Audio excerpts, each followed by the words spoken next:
Thanks, Kurt. Yes, we are talking about a very important day starting, is happening tomorrow, and it's a day where people will spend their day outside of their norm and getting to know what it's like to perhaps be a paraplegic. With me, Peter Stauffer, MP for Sackville and Eastern Shore, Nova Scotia. Good morning to you. Thank you, sir. And Sean Casey, the Charlottetown MP as well. Good morning to you as well. Maybe, Sean, you could tell me how this all began and what it supports.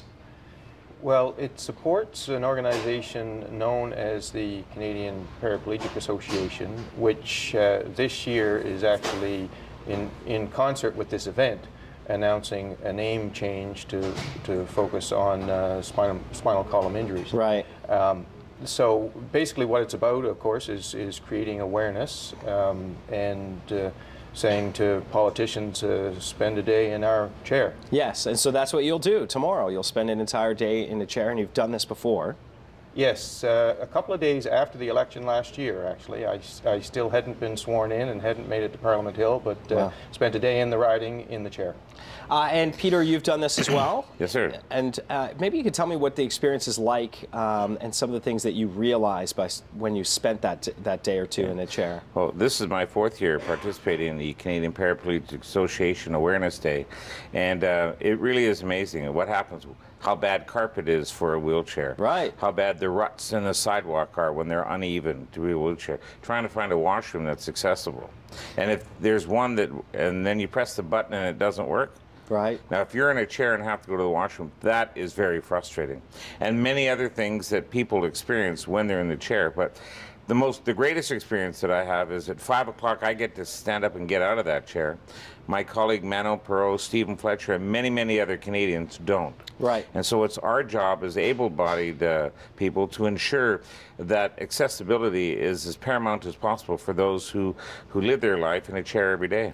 And it's the simple things that I think strike you. You talked about carpet, maybe something I take for granted, grabbing my coffee and walking out the door. Well, you've got to use your hands. And so these little things strike you, and it's something that is all too easy to forget as somebody who doesn't deal with these things. But that's what tomorrow's all about, and making sure that we get into that headspace so that we understand the needs that need to be fulfilled. So when we raise awareness, perhaps that leads to fundraising as well, I would imagine.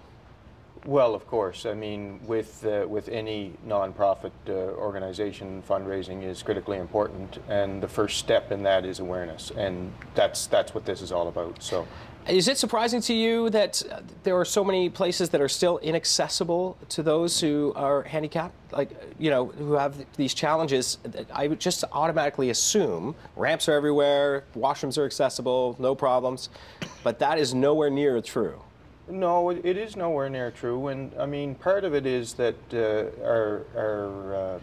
we have many buildings that are old. We really, in many parts of the country, in many municipalities, we take great efforts to preserve the heritage nature of buildings, and so anytime you're looking at a renovation or an upgrade, you have to look at it through a disability lens, and so these things are slow coming and slower than we would like, and that's part of what this is all about. Have you seen, now what have you seen directly, we are a little bit out of time here, but directly in the CPA and helping people, what are some of the things that the CPA does for those who need the help? Well, they're a tremendous organization, especially for people who cannot afford a chair, for example.